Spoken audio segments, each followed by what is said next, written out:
Alrighty, third, fourth, and fifth grade. We're actually doing all the same thing today. We need to take a progress grade. So I need to have a photo somewhere on your portfolio that shows me what you're working on. That way I can just give you an automatic 100 for today. If you could please go to Google Classroom at this time, go to Art at Home, fifth grade, fourth grade, third grade, whatever you are, and then give us a thumbs up. I'm just gonna use fifth grade as an example, but no matter what grade, you're still following the same steps, so it doesn't matter. I'm gonna go to classwork, and then at the very top, you're gonna find your portfolio. I need you guys to update this. We've been kind of slacking on the portfolio. I need something in there, that way it can just give you that easy grade. Go ahead and open your portfolio. Give me a thumbs up once you're here though. As some of you may have already figured out, you can actually skip to the sculpture unit by going to slide 3 with all the colors, and that way you can have a little shortcut and you don't have to scroll forever. We are on the sculpting unit, that's right here in purple. If you click it once and then click it twice, you'll see a little shortcut and it will take you right to 34, our sculpting unit. Give us a thumbs up when you're there. All right, so what I want you to do is I want you to go to slide 38 and we're gonna take a photo, we're gonna change the background and do a quick little reflection. As long as you do it, you get the easy grade for it. So on slide 38, I need 3 different things. I need an image, obviously, of whatever you're working on. I'm just gonna use a 5th grade chalice as an example, but if you're doing the kahuli bowl or the clay coil pot, it's the same thing. I want you to press Insert, Image, Camera, and then take a picture of whatever you have so far. And then press Insert, and now you have it on your slide. Give us a thumbs up when you're ready. Okay, now there's 2 more things you're gonna do on your own. I want you to change the background. The background could be a color, but maybe you wanna do something important to you. Maybe you had a certain color scheme or you had a certain idea in mind.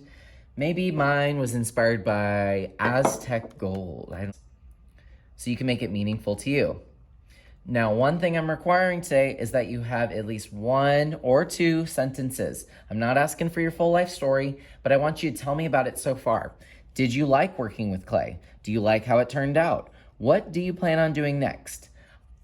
It's up to you what you write, but I want to hear about your art, obviously, and I want to know a little bit more about what you're thinking about. So I'm just going to talk about what I'm going to do today. Do you have to talk about what you're going to do today? No, you could write me a full story on how you did not like clay and you never want to do it again. But I'm just asking for 1 sentence or 2, so you don't have to make it crazy or anything. I'm going to go to Insert, Text Box. You can highlight, make a little square of where you want the text. I like to put the highlight, so that's a little button up here. That way, whatever background I have, it's always going to show up. So here's what I'm gonna write. Right now, I am almost done with my sculpture. And by the way, your spelling does not count. You can always go over the text, make it bigger by pressing the plus button. You can change the font by clicking up here. Maybe you want it to be a little bit more styling. You can also change the color of the text. So, I don't know, I'm gonna highlight all this. I'm gonna go to the little letter A, and I'm gonna change it to lime green. Wow, that looks terrible. But that's the 3 things I'm asking for, is I'm asking for an image, a reflection, and a background, and then you can move on and actually finish your piece today. Yes, yes? All right, before you fill this out, let's go ahead and close our Chromebook so I can go over what to do after you're done with your portfolio. While you're working, I would put your Chromebook on the ground, get a paper towel, paintbrush, and a water cup, and you can begin. Once you're done setting up, come follow the green arrows. Today, you're definitely gonna need a paper towel, a paintbrush, and for sure, a water cup. You're welcome to share with your neighbor. You're definitely gonna need this a little bit more than last time because we are gonna be switching colors. So come on over here, I'll help you with your first few colors. I try to only do 3 at a time just because I know when people fill it up all the way, they're just gonna waste my paint. You really know that you're not gonna use all that. If you ever need more, just come back up here. Whenever you're getting some paint, you wanna make sure it's closed, give it a good shake, put it on its side, use your thumb, open it up, and then barely put some. That's probably all you'll need today. Chances are you covered up all those spots, so you really don't need much paint. Couple things I wanted to go over. Let's say For this one, I kind of wanted to do that warm ombre effect. I could go into the yellow, but look, it's a little bit see-through. So I need you guys to think strategically about how you're gonna do it. I mixed a little bit of white with the yellow. So if I mix white or peach with that yellow, suddenly it shows up way better, right? So use your techniques. You can ask me to mix your color with something else. You can obviously go back up there and add a color in there if you would like.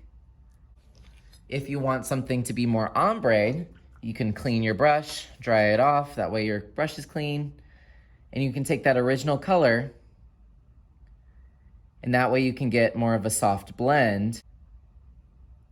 So just an idea for you. When you're done with whatever you're working on, you can put your paintbrush in the water cup. If you and your partner are done, feel free to put this back in the sink. You don't have to clean out anything, but you do have to clean out your paint tray. That is super important. Paintbrush, water cup, that just goes in a sink. You don't have to clean it out or anything. I'm just gonna have the next class do that.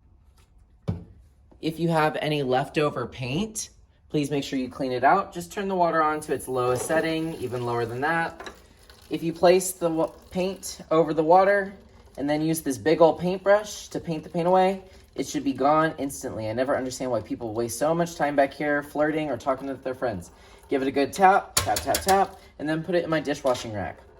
See, you didn't need much paint after all, did you? And then of course, follow the green arrows and clean your table.